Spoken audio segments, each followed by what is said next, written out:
I got the divorce papers by email while I was still deployed in the desert. 13 years of marriage ended in a PDF attachment. My name is Nathan, 42 years old, Staff Sergeant with the 82nd Airborne. I'd been in Kandahar for 4 months when Becky decided she was done waiting. The subject line said, "Let's handle this like adults." The message itself was 3 lines. She'd already filed for divorce. She'd already cleared out our joint bank account. She'd already moved her new boyfriend, Jeremy, into our house in Spokane. I read it, closed the laptop, took a shower in the shared stalls, got dressed for duty, and didn't say a word. When I got back to my bunk later that night, I replied with 1 word: understood. That was all. No begging, no fighting, no threats. Wilson, my bunkmate, looked up from his book and said, "You good, man?" "Yeah," I said. "Just stuff from back home." He nodded. That was it. We know when to leave things be. In truth, I wasn't shocked. 6 months before I shipped out, things were changing. Subtle. Becky stopped asking how my day went. Stayed late at her dental office job. Started going to the gym, but never looked like she worked out. New clothes. New names in her phone. New passcodes. I didn't question her. Didn't follow her. That's not who I am. But I wasn't clueless. So I made my own quiet moves.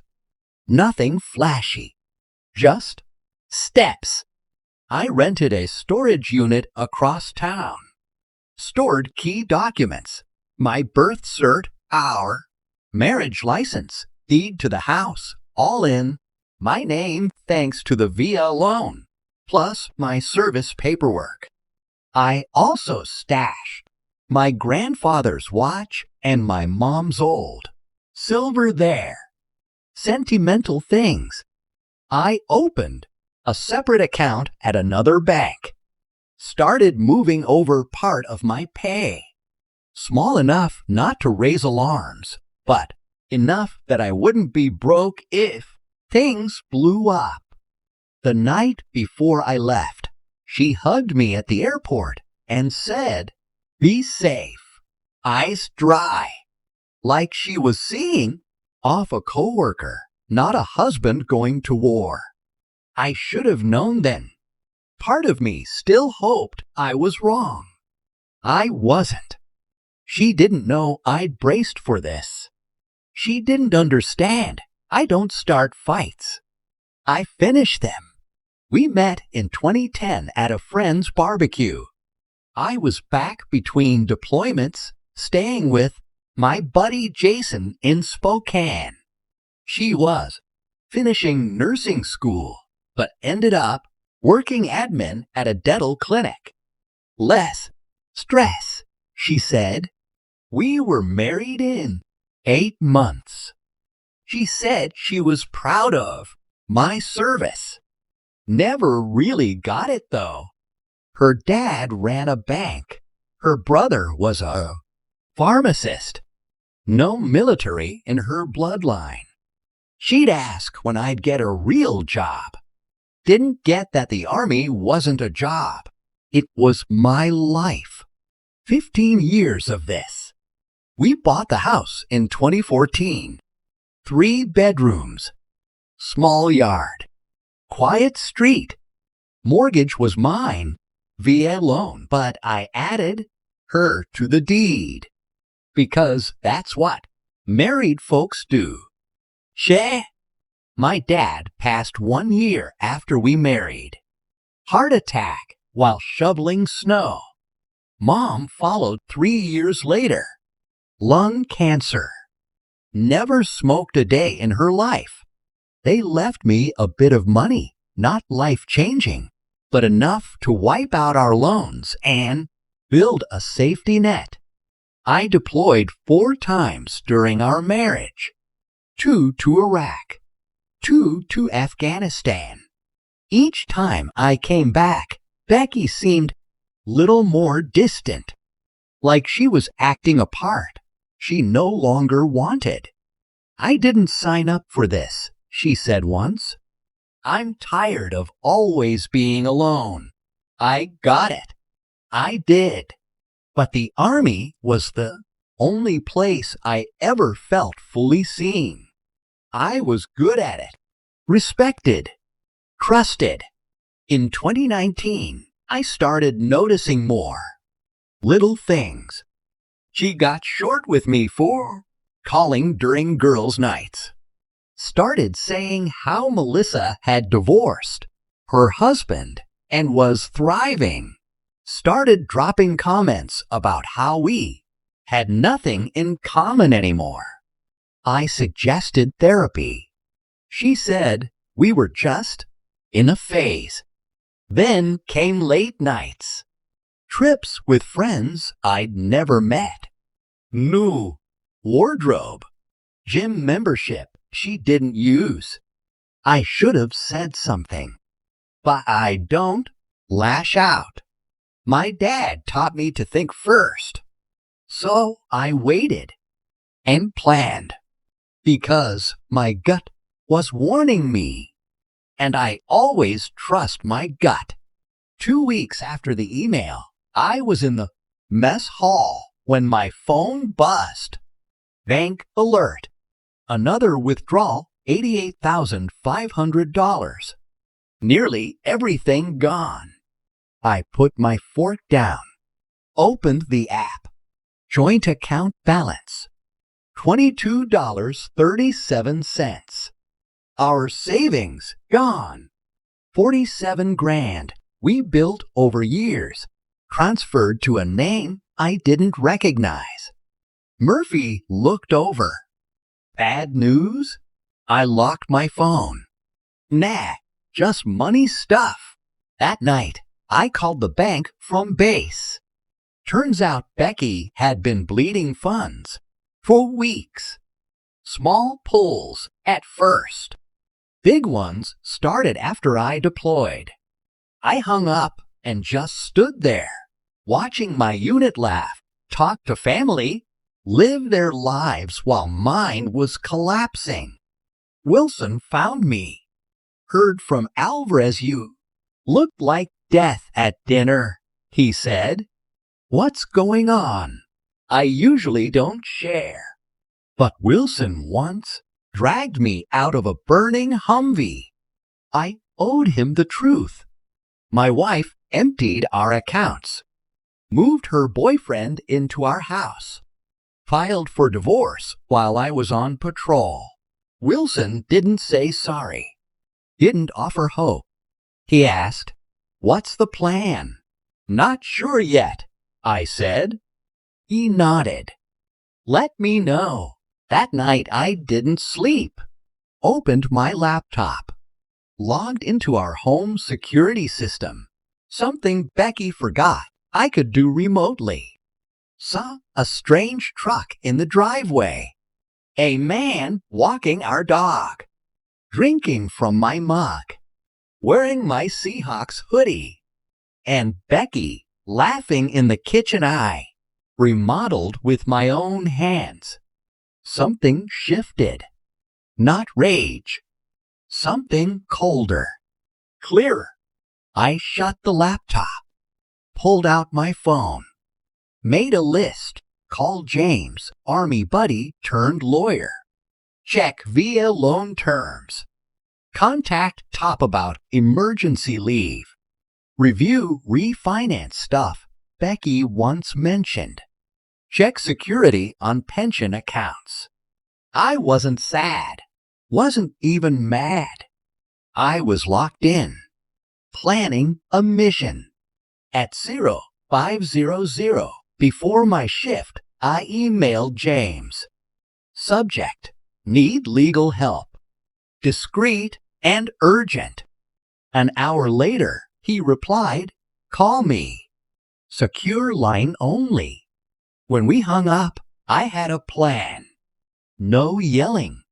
No confrontations. Just patience. Strategy: let her dig her own hole. 2 months later, I was stateside.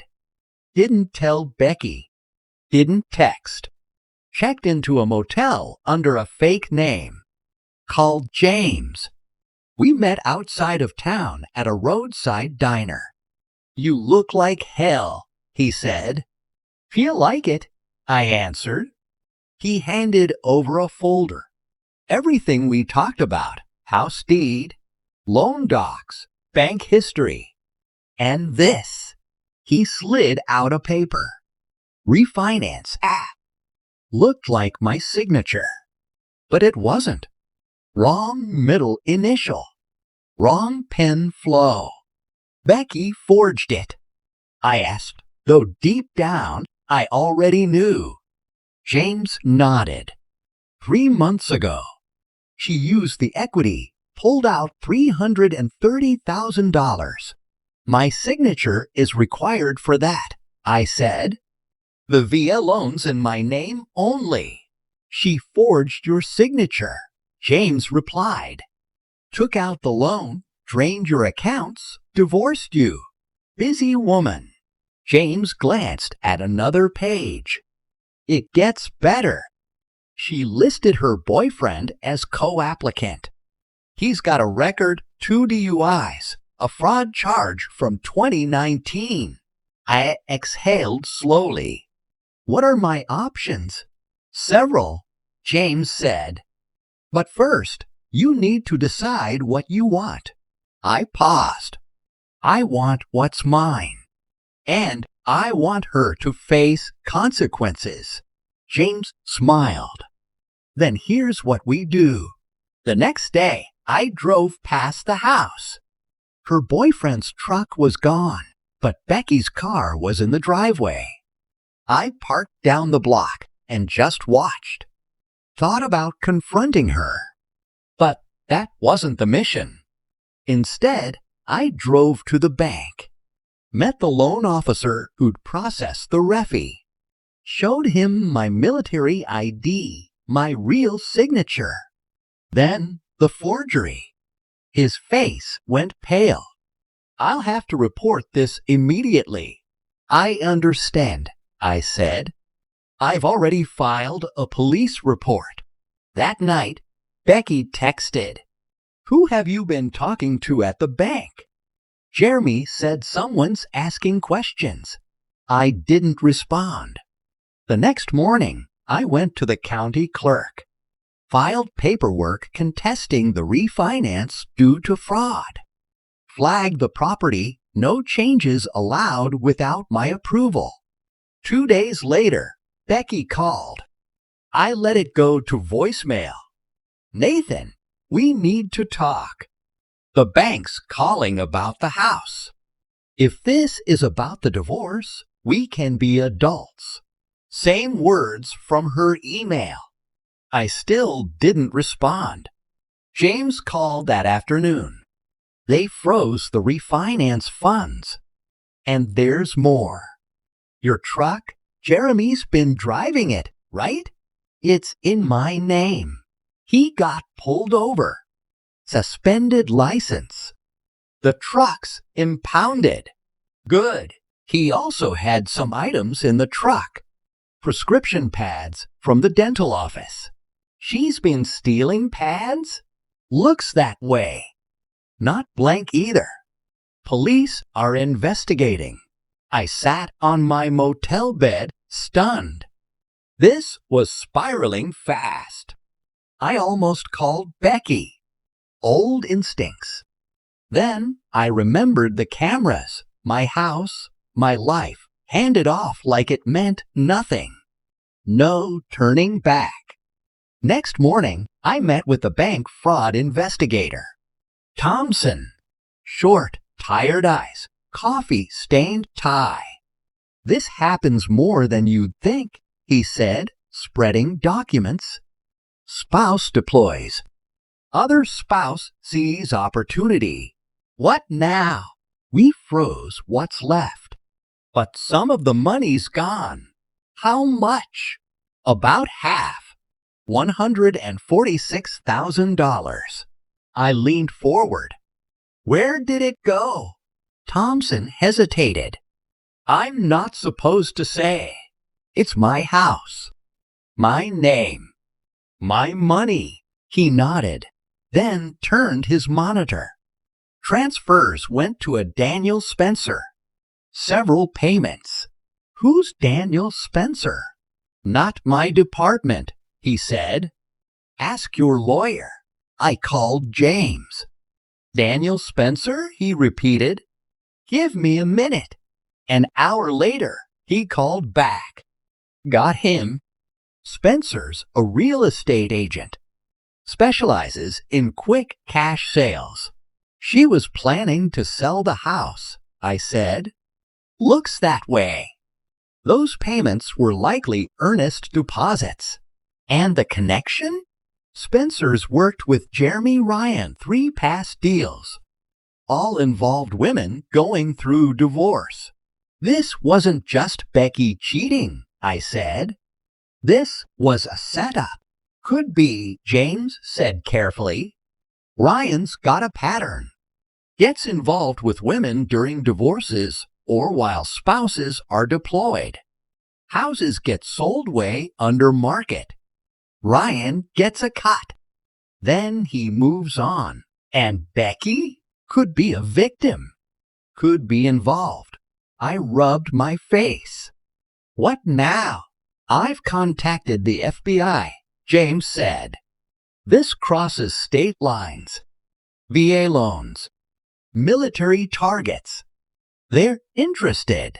That night, I sat in my motel with a beer, staring at the wall. Was Becky in on it from the start? Or just swept up in something she didn't understand? My phone buzzed. Becky. Nathan, please call. The bank's saying fraud. Jeremy was arrested with your truck. I don't know what's happening. I stared at the screen. Then typed, Who is Daniel Spencer? 3 dots. Typing. Stopped. Started. Stopped again. Finally, I don't know what you're talking about. I sent another. $146,000. Multiple transfers. House listing. 10 minutes passed. It's not what you think. I turned off my phone. Went to bed. Next morning, James called. The FBI wants to meet. They've been investigating Ryan and Spencer. You might break the case open. For the first time since that email, I felt something like peace. Not over the marriage, but because the truth was coming out. I met the FBI at their Spokane office. Agents Patel and Donovan. Gave my statement. Showed them everything. Your case helps build a pattern, Patel said. Shows conspiracy, not coincidence. What about Becky? I asked. They exchanged looks. We're evaluating her involvement, Donovan said. Did she mention financial stress? She said we were house poor, I said. Wanted to downsize. But we were fine. Payments were covered. When did that start? Patel asked. 6 months ago, when she met Jeremy. And she never mentioned the refinance? Not once. She forged my signature while I was in Kandahar. They asked more questions, took more notes. Don't confront them, Patel said as she handed me her card. We need time to build this right. Understood. That night, I drove to the neighborhood. Parked down the street. Jeremy's truck was back. Becky's car gone. Phone buzzed. Becky again. We need to talk in person. Meet me at Riverfront Park. I showed James the text the next morning over breakfast. Don't go, he said. You'll gain nothing. I'm not, I said. But I want to know what she's up to. At 9:30 a.m., we parked near the house. At 9:45, Becky came out, got in her car, and drove off. Riverfront Park, James noted. Now we wait, I said. 20 minutes later, a car pulled up, real estate logo on the door. Daniel Spencer. Jeremy came outside to greet him. They shook hands, then went inside. Should we follow? James asked. I shook my head. No need. I installed cameras last year, inside and out. Everything uploads to cloud storage. James raised an eyebrow. You didn't mention that before. Never came up, I said, pulling out my phone. I opened the security app and angled the screen so James could see. Spencer and Jeremy were in our living room. Spencer was taking photos. Jeremy pointed out features of the house. I turned up the volume. We should list by the end of the week, Spencer said. I've already got a buyer interested cash offer, as usual. How much? Jeremy asked. $420K. We list at $470K. They offer $420K. Everybody's happy. What about the husband? Becky says he's causing trouble. Spencer waved dismissively. Military guys are all the same. They make noise, but they've got deployments, responsibilities. He'll take a settlement to make it go away. I turned to James. You getting this? He was already recording the feed on his phone. Every word. I forwarded the security access to Agent Patel with a short message. Happening now. 30 minutes later, our house was surrounded by FBI vehicles. From down the street, I watched as agents led Spencer and Jeremy out in handcuffs. My phone rang. Agent Patel. We got them on tape discussing the fraud, she said. Plus conspiracy, wire fraud, and attempting to sell property under false pretenses. You'll need a formal statement from me. Yes. Also, Mr. Briggs, your wife just arrived at the scene. She's distressed. I looked down the block. Becky stood on our lawn, hands over her mouth, watching as agents carried boxes of documents from the house. What happens to her? I asked. That depends, Patel said. On what she knew. And on what you want. I watched Becky for a long moment. 13 years of marriage. Good years, once. Before. Whatever this had become. I just want what's right, I said finally. The federal case moved fast. Jeremy and Spencer both took plea deals, implicating each other and several others in what turned out to be a 3-state operation targeting military families. Becky claimed she didn't know about the bigger scheme. Said Jeremy had convinced her I was hiding money, planning to leave her with nothing. Said the refinance was his idea, and she'd just gone along with it. Maybe that was true. Maybe not. Either way, she agreed to a settlement. Full restitution of the stolen funds, forfeiture of any claim to the house or my military pension, a signed confession to the forgery. In exchange, I didn't press charges. The divorce was finalized 6 months after that email from Kandahar. No fault. clean break. All things considered. On the day the last paperwork was signed, I got a call from Agent Patel.